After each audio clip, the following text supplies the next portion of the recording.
Listen. You heard it. Listen. You know, the gift you give to a relationship is not talking. The gift you give to your spouse is listening to them. When you take the time to listen, you're basically saying to them what you think and feel matters. More importantly, it says you matter. You matter. You matter so much, I'm willing to listen. And don't listen, just don't hear. Hearing and listening are not the same. I can hear you, but not listen to you. But listening is intentional. Listening is focused. Listening says you matter and I am engaging you. Eye contact. You ask questions and get more information to understand the things that they're saying you don't understand. And you're able to hold off your perspective and your thoughts and opinions. We say it this way in our world: love listens, self-talks. The greatest gift you give a relation is to listen. I was not really good at listening early in the marriage. I really wasn't willing to confide that to you. I never learned to listen. You know that when you go to graduate school for a counseling degree, in your first semester in counseling school, there is what's called a basic skills course, right? A basic skills course. We learn how to sit. You sit up straight, slight lean forward. You can have your legs crossed, open posture. We learn things like minimal encouragers. Tell me more. Help me understand that better. Those are minimal encouragers, right? That is because we're listening and we're getting people to talk so we can listen more to learn more. We're actually taught how to do that. What if we did that on a regular basis with our spouse? What difference would it make if we really listened, and we didn't listen to hear, we listened to understand, get their perspective down. You don't have to agree with it. We say it this way in our world: you can never fully understand or have a relationship till you both understand each other's perspective. Is it kind of the equation? We say it this way in our world and relate well. When two perspectives come together, that creates understanding. Understanding creates relationship. You create relationship by putting perspectives together to create understanding. Then understanding creates relationship, not agreement. Not agreement. Agreement can just shut it off, can kill a relationship in a moment. You know, we in the West, we don't value relationship. We actually value winning arguments. We value agreeing. And if you can't agree with me, then I'm not going to talk to you because I'm right and you're wrong. Competition is really good for the court or field, but it doesn't do well in relationships. Start listening to each other and listen to understand. Get their perspective down and listen so that you know that that person understands that you understand. That creates a connection. And then by understanding, you can have compassion. Relate well teaches the skills that you need in order to listen well and communicate well. That creates the understanding so that you can have a relationship. And here's the real key. When you know how to build an us and sustain an us, and you sustain the us by the skills for communication and listening, then you can always have a happy marriage. And here's the real kicker. You've got to be able to do that in conflict. Did you get that? You got to do that in conflict. And when you learn the skills to do that in conflict, you know you're mature. Number 5, you want a connection and compassion in your marriage? Always, always, always offer acceptance. Never send the message you're unacceptable. Never send the message you're unacceptable, that you're not appreciative. You don't appreciate them, that they're not approved of. We all mess up, and we're all going to mess up. That's a normal part of life. You know, I've messed up a lot. And there are times that I've messed up that part of my soul is wondering, do you still accept me?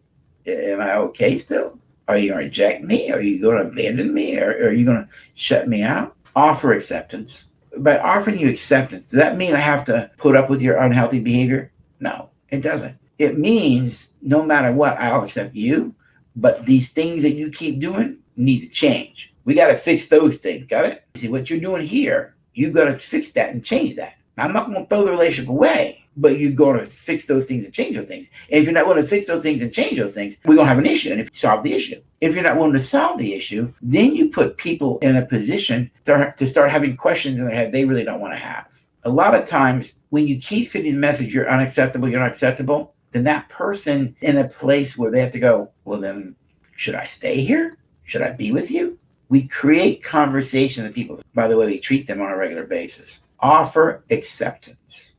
That does not mean you have to deal with foolish behavior, guaranteed, but always offer acceptance. Let people know, I still accept you. However, we need to fix these things. And number 6, and I think this is the key to everything, If you want to keep connection and compassion in your marriage, live your life in such a way that you're a safe person. And safe, I don't mean just physical safety. We need physical safety. I'm not worrying about whether you're going to hit me, throw something at me, physically intimidate me, push me. We need physical safety. What I'm referring to here isn't just physical safety. It's also that I am emotionally safe enough to be myself. Be a safe person so that you create a safe space in the marriage that a person can take their mask off and be themselves. They have the freedom to share their hurts and pains. They have the freedom to say, I'm really struggling right now. They have the freedom to tell you a dark secret maybe that's been bothering me for years in their life. They have the ability to take their mask off.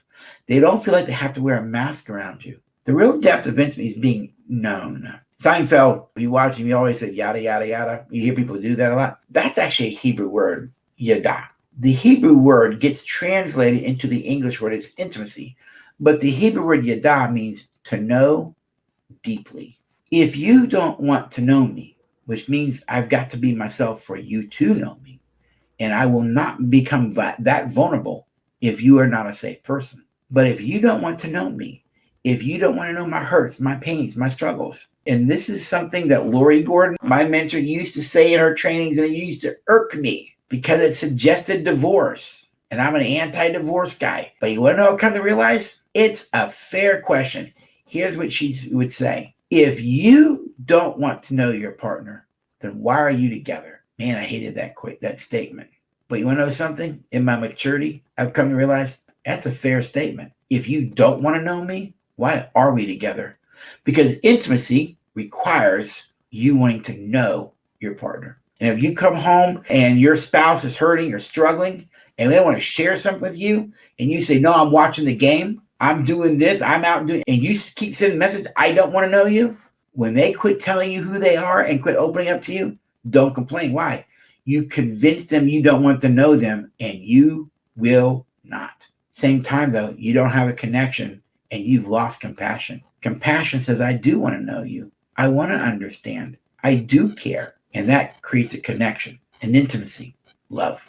So then, let's kind of review these. You want to keep connection and compassion in your marriage? Here we go. Remember, your spouse is human. Let them be human. Humans make mistakes. Humans mess up. We're dependent. That's okay. Because they're human, they inherently have dignity. Never, ever, ever disrespect a person's dignity. Number 2, remember your spouse is a product of their history. Some of the things they do are unconscious to them. Some of the triggers come from their history. Be patient, be understanding, because you have your history as well. Number 3, remember to value your spouse. Never, ever, ever treat them in a way that says, I don't value you. When we value them, we'll live by what I call the 4 protectors of relationship: goodwill, respect, humility, and empathy, which is the core of the Relate Well program. Number 4, listen. Listen for understanding. Number 5, always offer acceptance. We all need to know that we're accepted, especially when we've messed up. And lastly, be a safe person so that you can create a safe space for them to be who? To be themselves. All right. I hope in some small way this has been an encouragement for you. Now, go live it out.